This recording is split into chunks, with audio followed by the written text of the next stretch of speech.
Contento de estar aquí con ustedes, a sus órdenes. Claro que sí. Oye, pues fíjate que hubo una fotografía ahí viral, ya sabes que nos encanta el chisme, ¿no?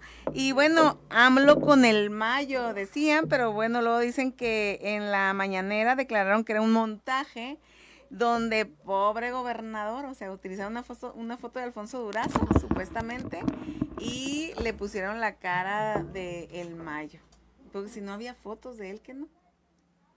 Pues mira, son circunstancias que sin duda yo considero que es un fake, como le llaman ahora, Ajá, ¿no? Una así foto es. fake, evidentemente armada por una razón muy sencilla. Visto el escenario criminal que se vive en México, donde lamentablemente en muchas regiones se vive un conflicto de carácter híbrido, es como se cataloga. Es A ver, decir, ¿qué es? Ajá. un conflicto híbrido, estimadas amigas, es donde hay enfrentamientos de carácter armado, similares a la guerra, pero sin ser una guerra intestina y sin ser con las formalidades que lamentablemente tendría una guerra. En nuestro país hay regiones donde conviven grupos armados que se están enfrentando entre sí o los grupos armados se enfrentan a la autoridad. Luego entonces, pues se desarrollan evidentemente tácticas de contrainteligencia donde la simulación y el engaño son las armas predilectas y letales para poner fuera de contexto a algún actor político, como en este caso lo es que está dirigido al presidente Andrés Manuel López Obrador. ¿Por qué razón? Porque distraen la atención, colocan los escenarios para análisis en zonas que le ayuda a ciertos grupos y sobre todo también no podemos dejar por fuera al gobierno el uso de estas tácticas de contrainteligencia porque también ayuda a desestabilizar a grupos que pueden pelear entre sí y en tanto están desestabilizados de carácter emocional o regional, pues el Estado también puede proveerse de una mayor fuerza, es decir, llevar más elementos y poder neutralizar una acción directa de la delincuencia organizada, precisamente lo que está pasando en Hermosillo, ¿no? En Hermosillo hay un plan de servicio operativo donde básicamente lo que se busca es neutralizar la operación de grupos delincuenciales en la capital. Y volviendo al tema de la contrainteligencia, bueno, la simulación y el engaño sirve, primero que nada, para traerle interés a un tema que, valga la expresión, es irrisorio. O sea, no deja nada más que focalizar la atención en algo que no tiene Cortina de mayor humo, pues, relevancia, ¿no? una cortina de humo. Aunque el presidente solito se ayuda, ¿no? Con las cortinas de humo. Ya ves, su saludo a la mamá del Chapo, sus declaraciones incluso, o sea, no necesitan así como que mucha inteligencia y estrategia porque él solito las arma. Sin duda, fíjate, todas esas tácticas que ha desarrollado el presidente tienen un objeto muy preciso en política pública. A veces nosotros las vemos como el ánimo de establecer no puentes de comunicación, sino se le llama puentes de interdicción, es decir, no retailar acciones de fuego vivo, es decir, evitar confrontaciones, evitar sangrientos sucesos donde los escenarios, pues evidentemente, son de mayor cuantía negativa para un gobierno.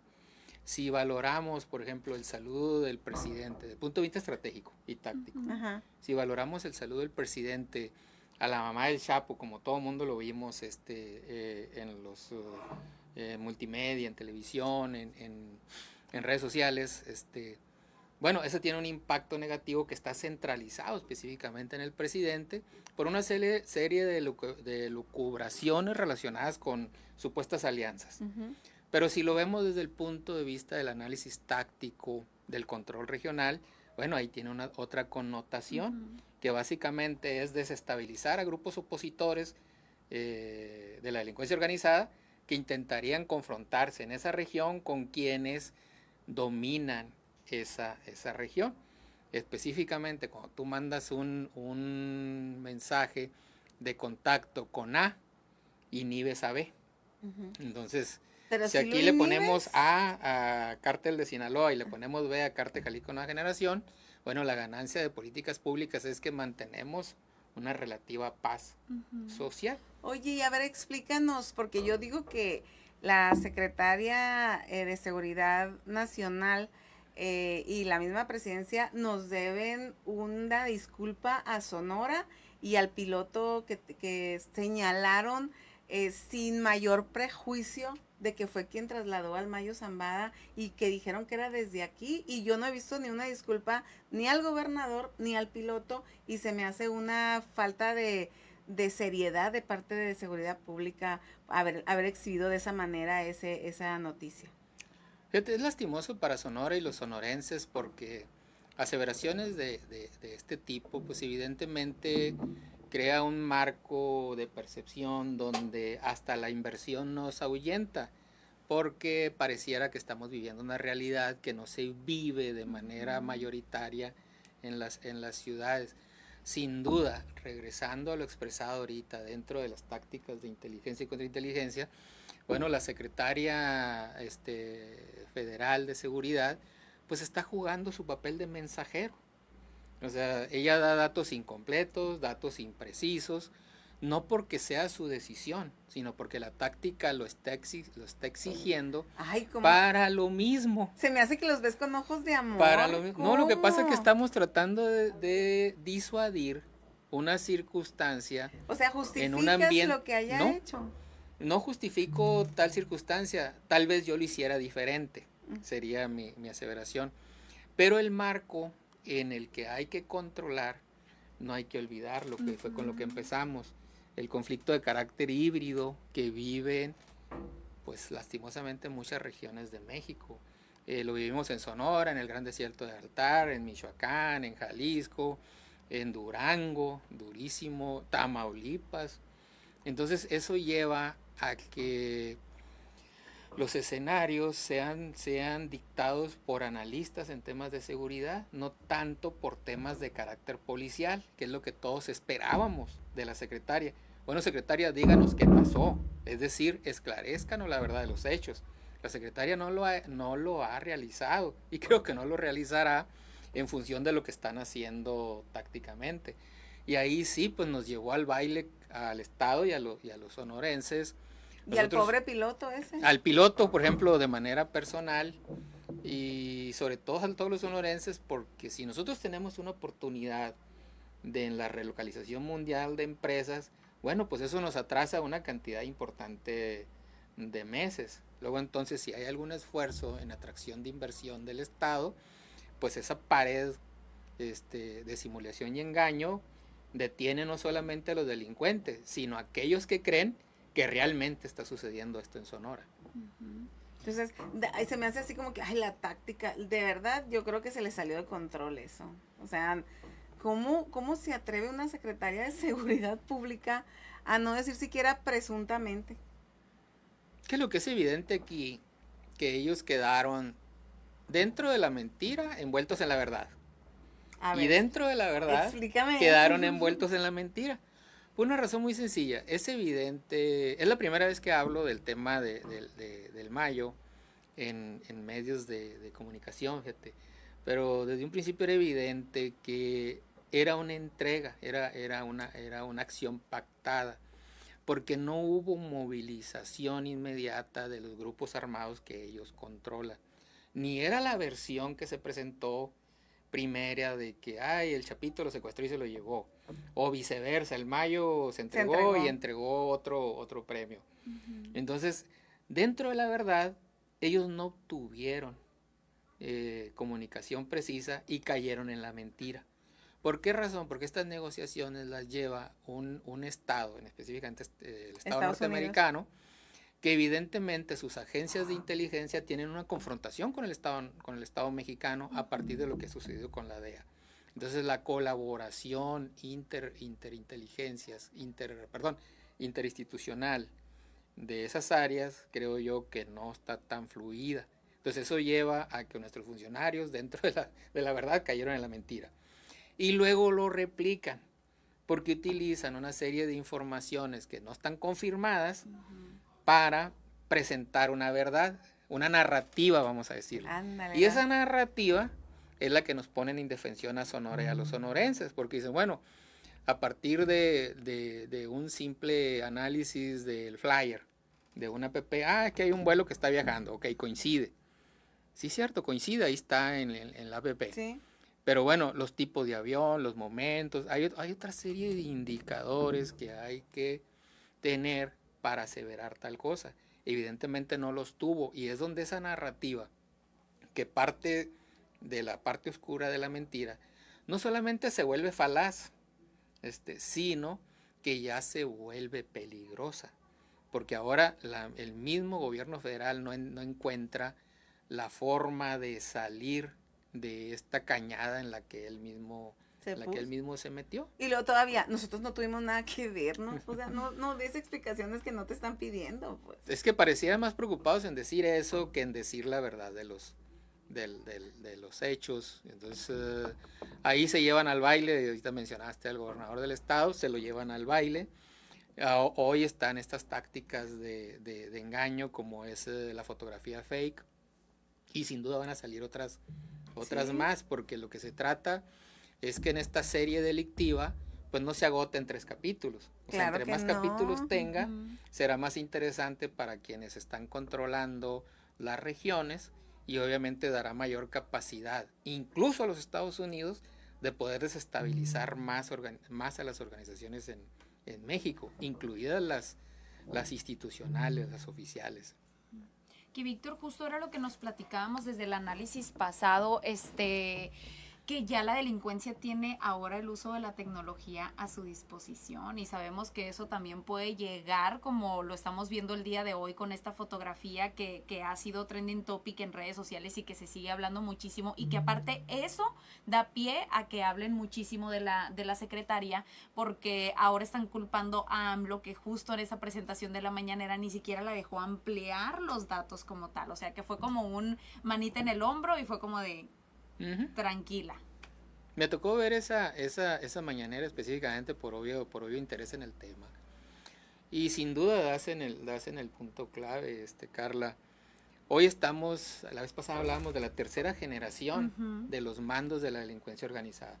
Son mandos que ya han acudido a universidades, y a las universidades más prestigiosas. No quiero mencionar ninguna, porque no tienen nada que ver las universidades, pero las más prestigiosas. Entonces vimos a partir de hace más o menos unos 6 años cómo se incrementa, por ejemplo, el manejo multimedia de la delincuencia organizada. Empieza con los clásicos corridos, que hoy, por cierto, de ser una fuente de información de la vida delincuencial, se convirtió en una fuente de desinformación. Los mismos opositores de un grupo armado hace un corrido de su opositor señalando lugares y presencias a través del corrido. Son mensajes mensajes para las fuerzas del orden, pero no quedaron ahí. Hoy, si abrimos TikTok, encuentras reels completos de información, y algún día pueden ponerle desierto de altar y van a ver la cantidad de reels que hay sobre los grupos delincuenciales. O sea, no hay necesidad de ocultarse. Pero aparte, entre ellos mismos se exhiben, pues. Sí, pero aparte tienen un sistema de redes, en las redes sociales, un sistema de nodos, perdón, en las redes sociales, donde están no solamente manejando información para su negocio ilícito, sino manejando información para la apertura de nuevos mercados. O sea, están analizando a la sociedad mexicana, porque la delincuencia organizada ya no solo es narcotráfico, ya ingresó a los mercados oficiales. En Michoacán, por ejemplo, controlan el pollo, controlan el aguacate, controlan el huevo, controlan el tabaco descaradamente. En ciertas regiones están controlando pesquerías, en otras regiones están controlando carreteras, están en la minería, las pesquerías ya las manejé, están teniendo acceso a la agricultura, y obviamente están transitando hacia los apartados industriales. Entonces, delincuencia organizada ya no solo es narcotráfico. Antes veíamos que el lavado de dinero era en temas de arte, ¿no? O sea, de ciertos niveles económicos, y ahora resulta que los tienes vendiendo, no sé, hasta ropa. Con el tema de a lo mejor el lavado de dinero por una parte, pero también con el tema del tejido social, en el que los estamos aceptando como si fueran empresarios, pues, ¿no? Pues si simplemente lo que identifica a un grupo delincuencial o ya los encuentras como marca registrada. ¿Ah, sí? Ahorita que estamos hablando del mayo, por ejemplo, Ajá. el sombrerito es una marca registrada. Es lo que Ah, identifica el Pasó mayo. también con la imagen del Chapo, que la propia hija la registró para poder hacer mercancía como tal con la imagen de su papá y el nombre y todo. ¿Qué tal? Los Pues sí. principales negocios, o sea, Ujú. el Departamento de Estado norteamericano a través de su Oficina de Control de Activos ha señalado negocios muy específicos en Sinaloa, de cárnicos, de procesamientos de leche, de maquiladoras, de servicios, hotelería, muy precisos, no es algo que sea privado.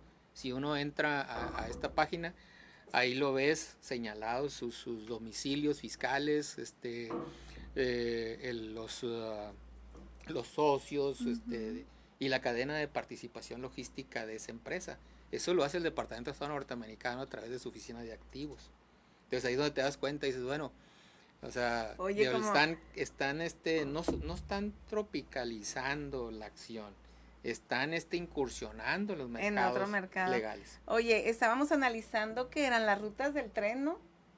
Las rutas del tren, haz de cuenta que es la ruta Sí. de tráfico de ciertas mercancías. ¿De mercancías? Sí, las rutas que se estaban manejando que podrían darse en México, impulsadas por el propio gobierno. Y dices tú, bueno, ¿como para qué o qué, no? Al final de cuentas, la organización criminal es una empresa Pues y sí, como tal debe combatir. Es una empresa ilícita. pero es Luego una entonces empresa. necesita un producto a vender, un sistema de mercadeo, un sistema logístico, es decir, de transportación, y un sistema de control de activos, es decir, dónde coloca sus efectivos o sus ganancias. Entonces ya ahorita a combatir la delincuencia organizada no es un tema exclusivamente de policías y militares, sino es un tema de inteligencia, contrainteligencia, de analistas y de operación de diversas ramas del gobierno. O sea, la Secretaría de Seguridad como tal ya se convierte nada más en un coordinador de acciones. Pero, por ejemplo, recordando alguna acción aquí en Hermosillo, un plan de servicio operativo para Hermosillo, cuando incrementaron el delito de robo el 2017, pues lo primero que hubo que hacer en Hermosillo fue establecer los polígonos donde había la mayor cantidad de delitos. ¿Por qué estaban esos polígonos focalizados? Porque pues ahí donde había los productos que eran susceptibles de ser los productos que atraían al delincuente. Y luego ver de dónde venía el delincuente. Entonces, eso nos permitió desarrollar tácticas que cuando vamos al lugar de donde está emergiendo el delincuente, por decirte, ok, están robando en el centro, están robando mercancías en el centro, sí, pero no viven en el centro los que roban, están viviendo en determinado lugar. Uh-huh. Entonces lo que había que hacer, por ejemplo, antes, si bien es cierto, sí un patrulleo, pero tuvimos que hacer, por ejemplo, con inspección y vigilancia, el ingreso a las casas de empeño. O sea, romper la ruta del dinero. Que ahí entras en un tema que nos puede dar para mucho, pero déjanos hacer un corte. Con todo gusto. Permítanos hacer un corte y seguimos con esta información. Si usted tiene algo que comentarnos, pues envíenos un mensaje al 6621-999-5 y también cheque el Facebook Live que tenemos para usted. Nos va a encontrar en Facebook como BFM 995 Best Pop. Iris de Agua, yo Carla Romo con usted hasta las 3 en número 1 Noticias. Especialista, como usted ya se dio cuenta, en el tema de seguridad pública, años de experiencia, no solamente en Sonora, sino en todo el país. Y bueno, porque a veces los estudios es una cosa, pero la experiencia es otra, ¿verdad, Víctor? Fíjate que sí, ya lo decíamos, el diablo sabe más por viejo que por diablo. Exactamente. Entonces la actividad en la vida te va dando diversas experiencias que a uno lo hace mejor. El triunfo es una sucesión de errores, tratemos de cometer los menos posibles, pero no hay triunfo sin un... Sí, porque es aprendizaje, cualquier Ajá, error es es aprendizaje. aprendizaje. Pero bueno, estábamos en el tema de la cadena del dinero, ¿no? Follow the money, dicen, ¿no? Correcto. Y bueno, tú, fíjate, me quitas el mito de que no tienen inteligencia en el tema sí, porque yo a veces digo, mamacita linda, ¿qué les pasa, no? Pero bueno, tú estabas hablando del tema de las casas de empeño, que yo descubrí ese camino con el robo en la casa del exgobernador, ¿te acuerdas? Oh, sí. Que el tema de las casas de empeño fue crucial para dar con dónde estaba las joyas, ¿no? Sí, sí, el bien sustraído debe ser colocado para su venta en alguna posición al mercado. Entonces ahí está claramente establecido en la sociedad cuáles son esos puntos. Si te roban un carro que está sujeto a venta por autopartes, bien yunque. O sea, ni busques en la costa o hacia el Citrar o hacia San Pedro, no. Veamos qué tipo de carro lamentablemente fue sustraído. Bueno, este carro va para Sudamérica porque va a ser vendido completo, pero este carro no porque es más valioso en partes que completo. Entonces ya policialmente lo buscas, por ejemplo, en un yunque. Y ahí lo vas a encontrar. Si es que te apuras, ¿no? Porque si no lo hacen pedazos. Si no, pues no encuentras ni más, ¿no? Entonces, el policiamiento proactivo contra el delito ya está más allá del patrullaje, es decir, del control del perímetro. Ahora hay que controlar las redes de capital y las redes de equipamiento. Hoy las redes de equipamiento ya rebasaron también solo a las armas. Hoy las redes de equipamiento son armas, computadoras, para decirlo de manera... Satélites. De manera clara, o sea, equipos de comunicación. Ahorita es mucho más relevante en un cateo encontrar celulares que encontrar un arma. Analizar un celular, las redes de llamadas que tiene, los nodos de contacto que tiene, es mucho más impresionante del punto de vista de valor para la definición y resolución de un hecho delictivo que encontrar el arma, porque te dice cómo se movió. Entonces, ahorita es mucho más importante para un policía, sí, el arma siempre, porque él siempre está en peligro por su función. En riesgo. Ajá, pero es mucho más importante el radio, o sea, el sistema de radiocomunicación, porque por el radio le van a llegar los datos y le va a llegar el apoyo. Sí, es que se lo manda. Si lo solicitan y se lo manda, le da el apoyo. En Estados Unidos, los malandros no le temen a un policía por el arma. Si te fijas, las armas de los policías norteamericanos están en los baúles, es decir, en las cajuelas de las patrullas. El arma larga, todo está en los baúles. Nosotros las portamos aquí en México todavía. Bueno, yo no soy policía, no, los agentes las portan. Allá es el arma corta y el radio. Porque un malandro sabe que si es detenido por un policía y si lleva su mano al pecho, al superior izquierdo, que es donde está el radio, y lo toca, automáticamente se le va a anular de más patrullas, de más agentes, de helicópteros y no sé cuánta más, depende de la localidad donde esté. Entonces ese es el valor de la función policial. Entonces hay que seguir ahorita la traza del dinero, hay que seguir la traza de los medios de comunicación, y no me refiero a televisión, radio, prensa, sino me refiero a telefonía, me refiero a radio, comunicación. Obviamente hay que seguir la traza de las armas, la traza balística, y evidentemente las evidencias que quedan en la escena del crimen. ¿Cómo llegó? Hay que hacer el guión delictivo. ¿Cómo pensó en hacer eso? ¿Cómo lo llevó? Si fue un delincuente solitario, si es un delincuente en coparticipación o si es un grupo criminal ya específico. Entonces todo eso hay que verlo. En Hermosillo se está desarrollando una acción ahorita que tuvo su impacto de salida. Es para que la ciudadanía genere percepción de confianza. Ok, ya salieron, andan los policías en la calle. Y los malandros generen una condición de temor, vamos a decirle, bueno, se dejaron venir y bajan su intensidad. Pero eso no lo es todo. El patrullero no lo es todo. Tiene que haber inteligencia, tiene que haber cateos, tiene que haber detenciones, tiene que haber obtener medios de comunicación, es decir, celulares, armas, lo demás. Entonces, eso sin duda, esos resultados, tenemos que ver las casas de empeño, tenemos que ver los parques, tenemos que ver las calles sin energía, sin electricidad, perdón, sin alumbrado público, es lo que quiero decir.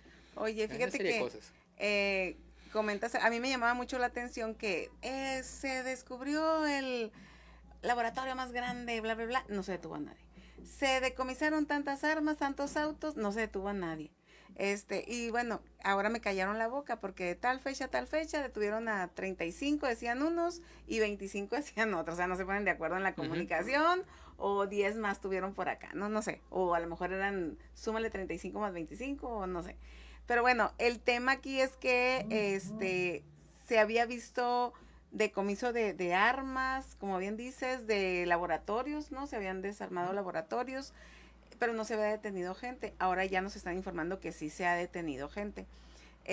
Sin embargo, yo sigo viendo que no hay o bueno, yo percibo que a lo mejor no hay un tema de la raíz del problema. ¿Cuál es el problema de violencia intrafamiliar o de violencia en general? El uso de las drogas, pues, ¿no? Entonces, ahí yo no veo un trabajo de prevención o de o contra de, pues, ¿no?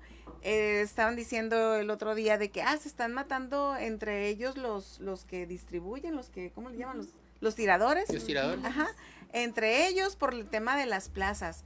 Ajá, pero sigue habiendo consecuencias. Oye, yo nunca había leído tantos casos de hijos que agreden a papá y a mamá. A sus padres. A los abuelos también. A los abuelos. O el tema de agresiones a niños. O la extorsión, la modalidad, por ejemplo, de extorsión intrafamiliar, que prácticamente es la abuela, le es sustraída la tarjeta de pensión. Ándale. Y el hijo es el que la usufructa, el nieto, lo que sea, pero no de una manera condescendiente, es decir, no con la autorización del propietario. Entonces, eso lo estamos viendo. Toda vez que se masificaron, y lo digo con todo respeto, las recepciones de pensiones en los años recientes, esta modalidad son emergentes, son nuevas. Entonces ya estás viendo un nuevo modelo, un nuevo tipo de abuso a personas mayores. Luego entonces, ¿qué sucede? Hay un déficit y una diferencia fundamental en el gobierno, que creo, y lo digo con respecto a las políticas de comunicación del gobierno. La política de comunicación gubernamental, es decir, de las obras y servicios de gobierno, responde a ciertas leyes de comunicación. Y es una obligación. Son circunstancias que tienen que ver más que nada con información y transparencia. Exactamente. Más sin embargo, las políticas de procuración y seguridad son totalmente diversas y distintas a lo de información y transparencia. Usar el mismo esquema de comunicación para temas de gobierno como para temas policiales es el primer error, y es donde la ciudadanía se encuentra totalmente insatisfecha de lo que la autoridad en seguridad pública o judicial le informa. Es que ese es el detalle, Víctor. Están haciendo estrategias de información, no de comunicación. Exactamente.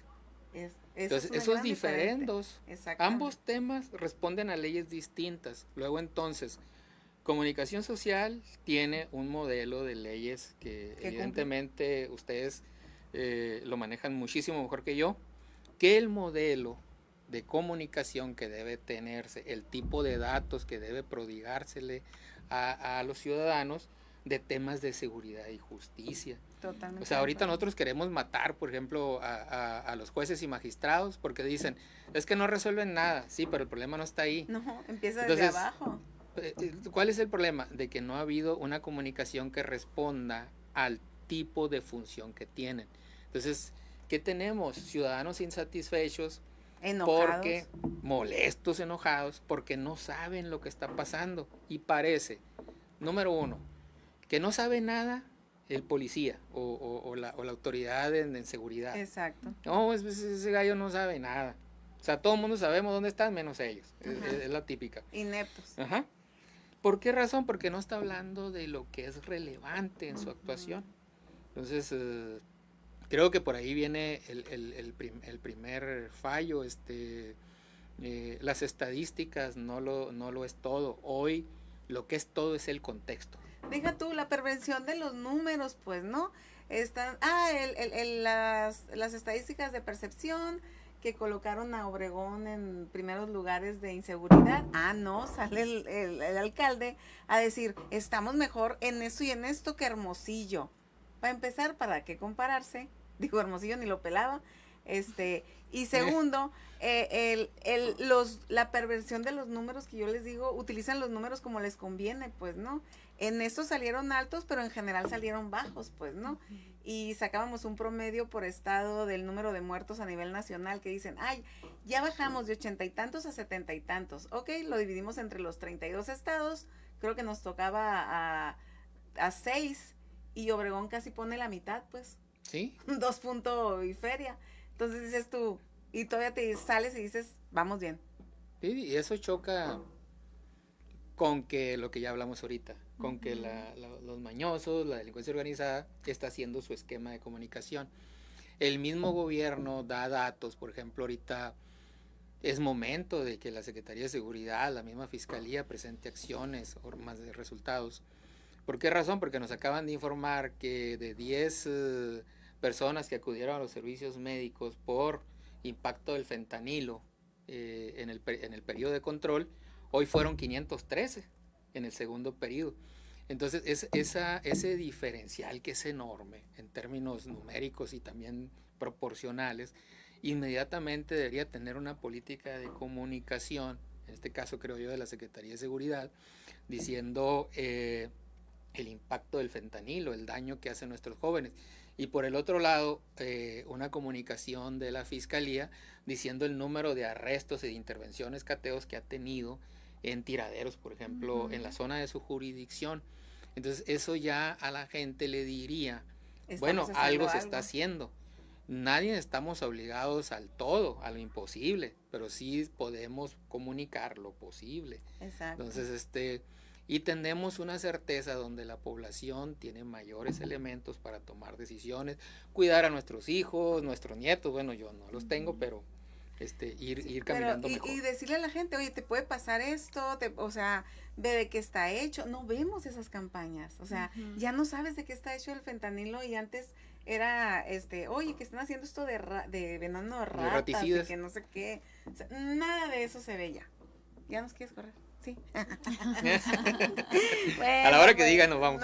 No, pues bueno, ya vamos a ir al corte, pero bueno, ¿algo más que nos quieras agregar? No. Tú, ¿qué podemos hacer? Quedó con más dudas que al principio. Pero desde nuestra trinchera, digo, la autoridad que haga lo que tiene que hacer, me queda claro que no hay una estrategia en el tema de la comunicación que es básica para gobernar, señores. Pero bueno, desde nuestra trinchera, Víctor, ¿qué podemos hacer nosotros los seres normales y corrientes para protegernos entre esta avalancha que estamos viendo, que ya no sabemos de dónde viene o por dónde nos pegan? Fíjate, la responsabilidad como actores de la opinión pública es convertir el dato en conocimiento. Por eso es que la estadística no es relevante. Un día nos dicen, no, hoy tuvimos 20% menos de homicidios. Y resulta que dentro de 2 meses tenemos 80% más de homicidios. O sea, lo que hay que convertir, ese dato, hay que convertirlo en conocimiento, que la gente sepa el contexto, qué es lo que está pasando. Entonces esta es la primera responsabilidad de los que son actores en la opinión pública, ustedes al frente de las cámaras de televisión o de los micrófonos. Y es lo mismo a lo que está obligado el gobierno, a dar información que le sirva a la gente. El dato en sí pudiera ser relevante para el que está hablando, porque trata de justificar un ser.